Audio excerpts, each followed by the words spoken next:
Let's start with our system that is in the beginning of creation in Russia, the Orthodox banking system. From your point of view, does it have any future? Yes. If I compare, because we call it orthodox finance or Islamic finance, at the end ultimately is no interest finance. Non-interest finance.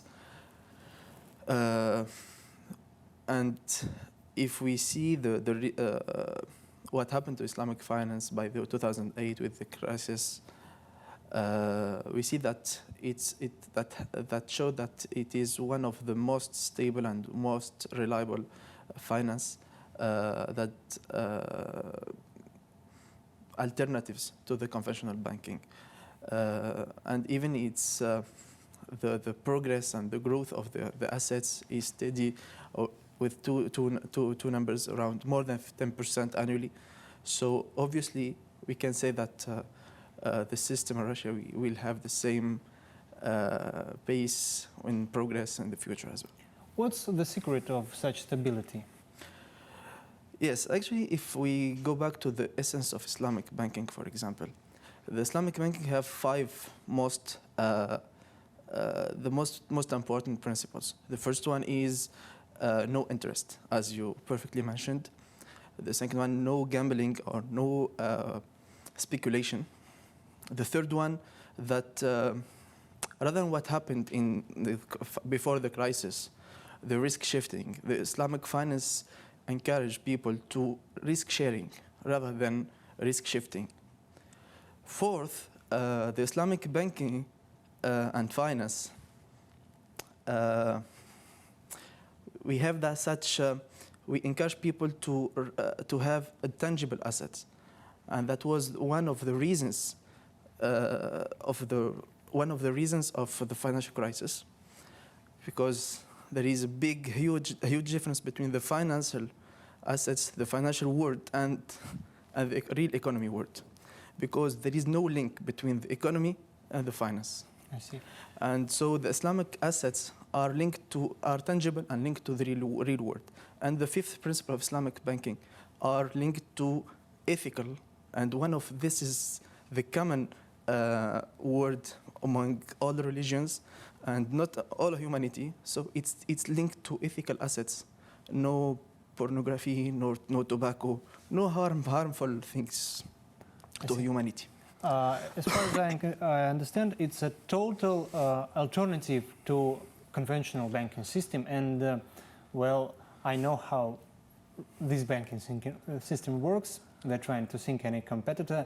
Does Islamic banking system suffer from any kind of pressure from conventional banks? Actually, I see in many countries, for instance, Malaysia, there is cohabitation. The conventional and Islamic banking are together, they compete together, they live together. So there is no pressure, rather than a system built together, dual system, which works perfectly. So Islamic banking system doesn't have the goal of being the only banking system? No. Actually, the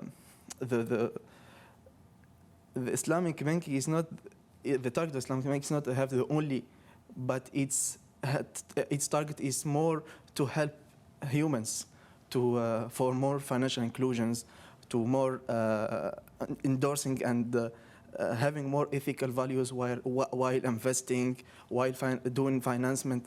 This is the target of Islamic banking. It's not the target is to being the ultimate and the competent number one in the finance industry.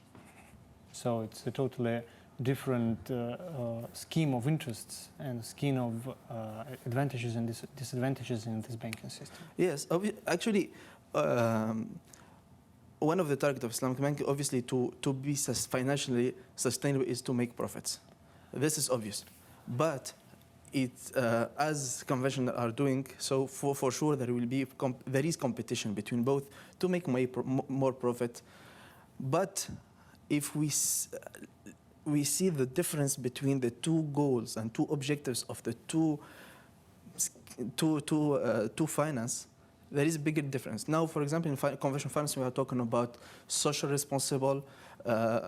We talk about we don't talk anymore about ROI, the return on investment. We talk about social return on investment. So conventional finance now is thinking back to these ethical values. Islamic banking is really established based on these values to have more responsibility, to think about humans. Are there any disadvantages in Islamic banking system? We know disadvantages of conventional banking system for sure, all of us. What about disadvantages of Islamic banking? I can mention one of the disadvantages of Islamic banking because it's still a new finance. One of the big disadvantages is liquidity. We still have the liquidity obviously it's still new. There is not enough market to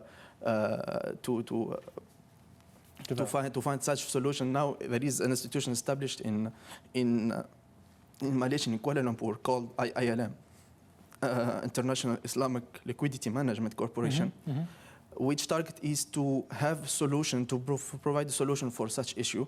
So obviously there is disadvantages, but it's mainly because it's still in the first